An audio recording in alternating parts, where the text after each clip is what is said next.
Alice. Aujourd'hui c'est mardi, donc c'est dessin et aujourd'hui je vous montre comment je mets de la vie dans les cheveux. Allons-y.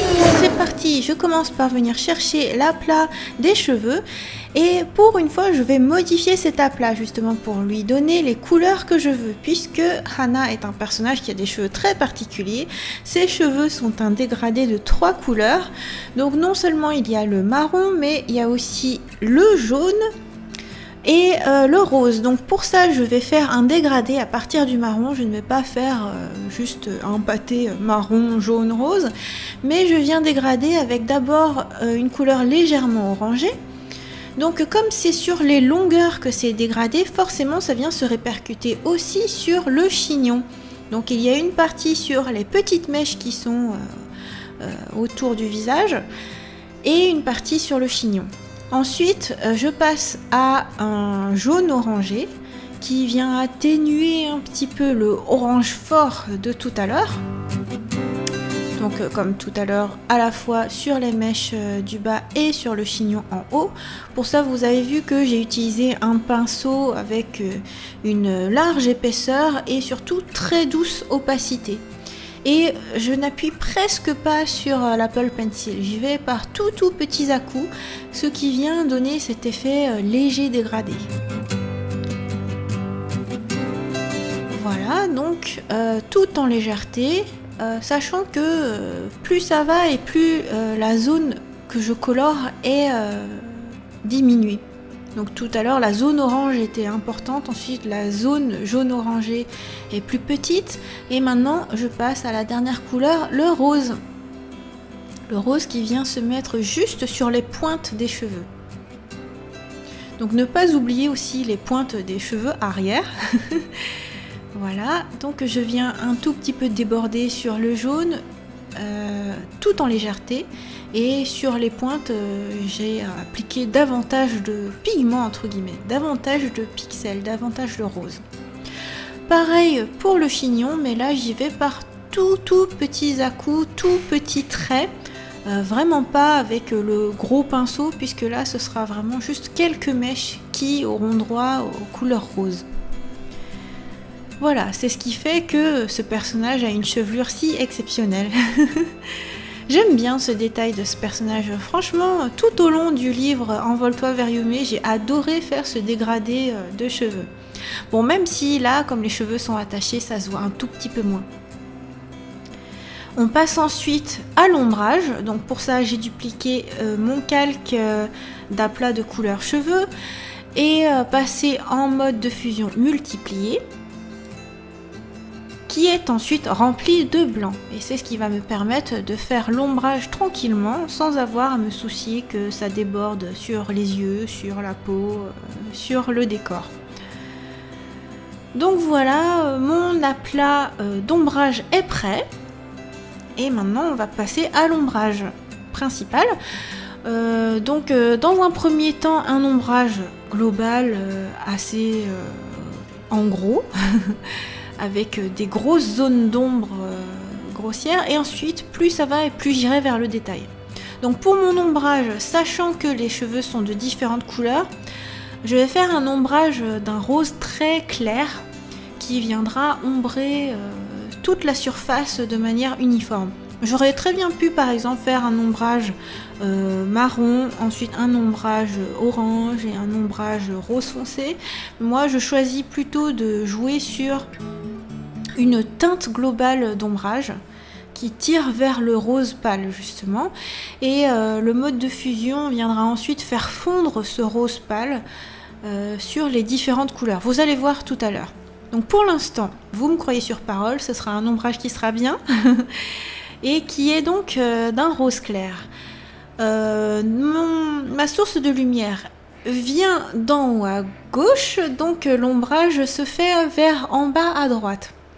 Donc l'ombrage est plus important côté droit, d'abord côté crâne et ensuite côté mèche de cheveux. Donc j'ai appliqué d'abord une surface rose plutôt importante sur le côté droit, et ensuite là je suis en train de détailler un tout petit peu davantage là où il y a l'effet plissure pour tirer vers le chignon, et puis aussi les petites mèches sur le côté. Elles aussi ont droit à un tout petit peu d'ombrage, pas trop mais un petit peu. Donc là à nouveau, comme je vous le disais, les cheveux sont tirés pour pouvoir faire le chignon.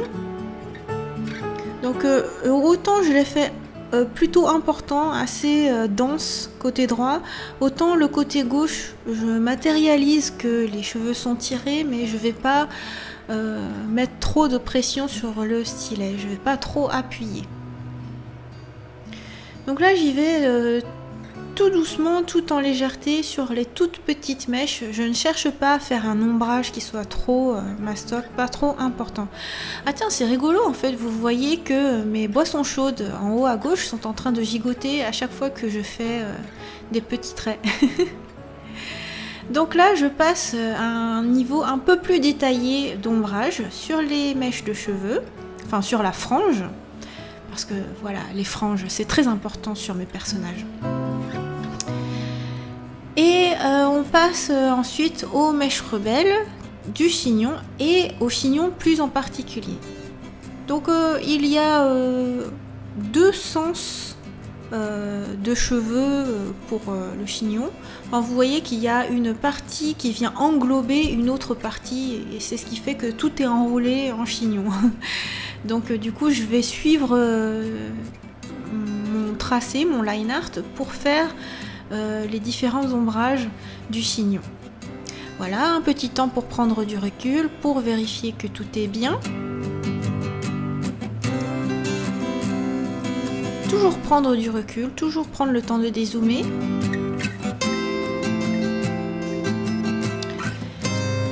Et comme c'est plutôt satisfaisant, je duplique ça.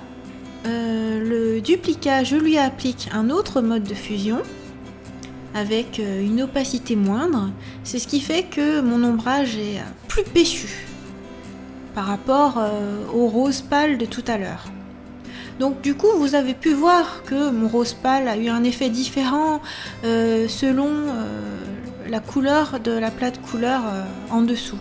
Donc mon rose est venu se fondre sur le jaune, par exemple le jaune orangé, et voilà, ça donne un effet ombrage qui est tout à fait plausible dans un univers fantasy. Donc voilà, je prends à nouveau le temps de prendre du recul pour pouvoir passer à la suite. Ici, je trouve que mon ombrage reste assez léger. Donc je viens donner un ombrage un peu plus fort et plus global,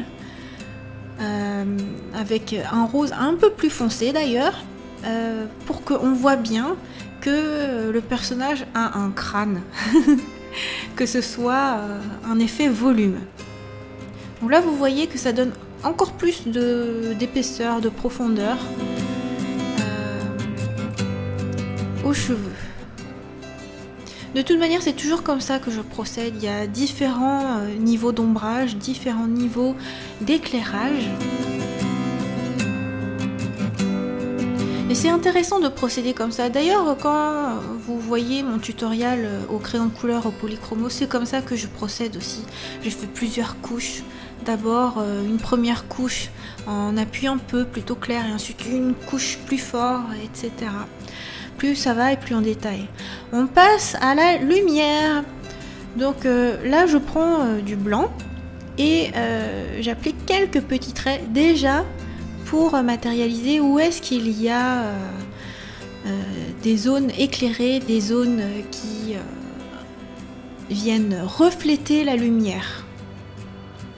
Tout simplement, c'est partout où vous voyez que la courbe est recourbée dans un certain sens, c'est là qu'il y aura de la lumière provenant de la gauche.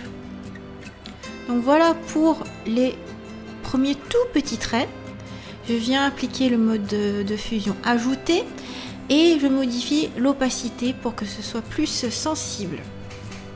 Ensuite, je viens détailler ça davantage après avoir fait au global de première surface de lumière. Je viens faire des surfaces de lumière qui sont plus détaillées avec un trait beaucoup plus fin et qui fassent plus cheveux. Et d'ailleurs, vous voyez que je fais un petit peu ça en zigzag. C'est-à-dire que pour la frange, en tout cas, chaque trait d'éclairage se rejoint un petit peu, tout en étant assez libre. Et pour le reste, je vais faire des petits traits, En fait, je trouve que cet éclairage-là, c'est ce qui donne un effet manga. Bien sûr, sans oublier les yeux, évidemment. Mais ce type d'éclairage de cheveux, c'est ce qu'on trouve beaucoup, par exemple, dans les chevelures qui sont assez foncées, assez noires, par exemple. Donc il y a une chevelure noire et un éclairage un petit peu en zigzag, en blanc, comme ça.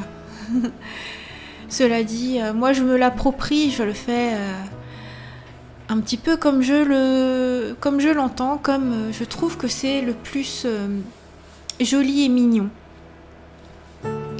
Donc je n'en applique pas que au niveau de la frange, j'en applique aussi sur toutes les surfaces qui accueillent la lumière, y compris au niveau du chignon.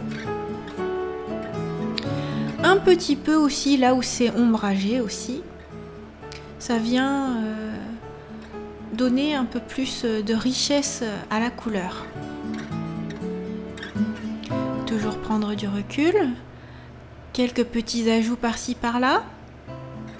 Y compris là où c'est ombragé, je trouve que quelques petits effets de lumière antagonistes qui proviennent de là où c'est le plus ombré techniquement, ça vient apporter un peu plus de vie. Comme tout à l'heure, un nouveau mode de fusion, une nouvelle opacité. Ça vient se fondre avec les effets de calque qui étaient par-dessous. Toujours prendre le temps de prendre du recul comme d'habitude. Et là justement, en prenant du recul, je me dis, tiens, l'ombrage fort que j'ai fait tout à l'heure est peut-être un petit peu trop fort.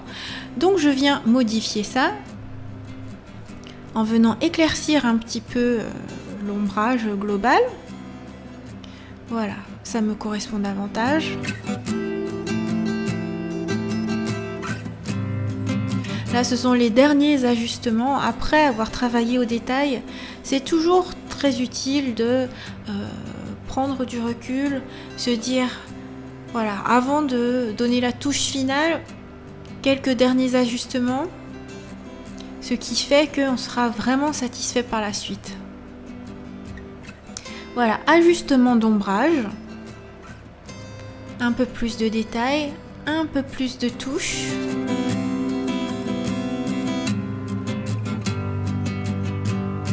Je trouve que la chevelure c'est très important, c'est pour ça que je prends vraiment le temps de me dire, au premier coup c'est déjà bien, mais j'ai envie de redétailler ça un peu plus.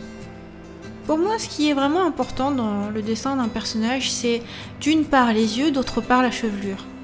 Parce que j'adore ça. Pour d'autres types de personnages qui seraient moins girly, ce sera peut-être plus, par exemple, la couleur de la peau, la manière d'exprimer les muscles ou quelque chose comme ça. Mais là, pour ce personnage qui est vraiment résolument kawaii et girly, la chevelure, c'est super important. Derniers ajustements. Vérifier que les traits que j'ai faits apportent une vraie richesse.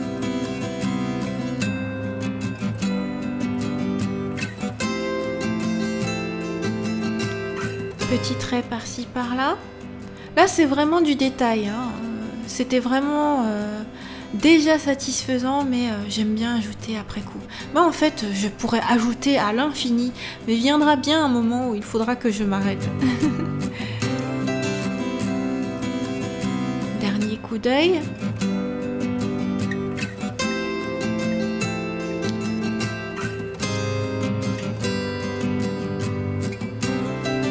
Donc autant j'ai apporté des derniers détails au niveau de l'ombrage, autant j'apporte des derniers détails au niveau de la lumière. Donc je viens enrichir un petit peu la lumière. Alors pas sur toutes les zones de lumière que j'ai faites. Là c'est vraiment pour venir vitaminer et dynamiser un petit peu plus les zones qui sont les plus exposées. Donc par exemple sur la frange, je viens vitaminer la lumière le plus à gauche, mais je viens pas en rajouter des tonnes sur la droite par exemple.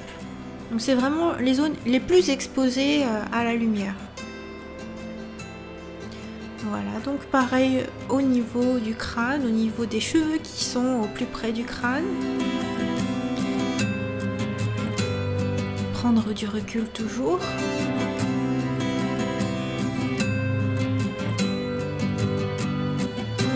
Ah, c'est dur hein, de s'arrêter, c'est dur de se dire ça y est, j'arrête ici le personnage.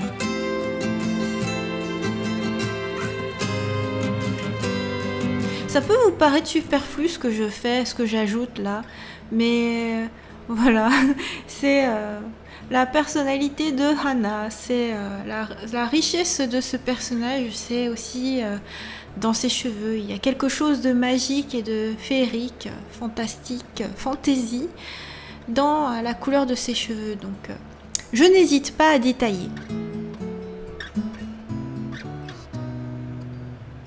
On approche de la fin, toujours un petit jeu avec l'opacité, un petit jeu avec les calques. Derniers ajustements pour vitaminer tout ça. Ah, bon, bah, en fait c'est fini. Et voilà la dernière touche de lumière.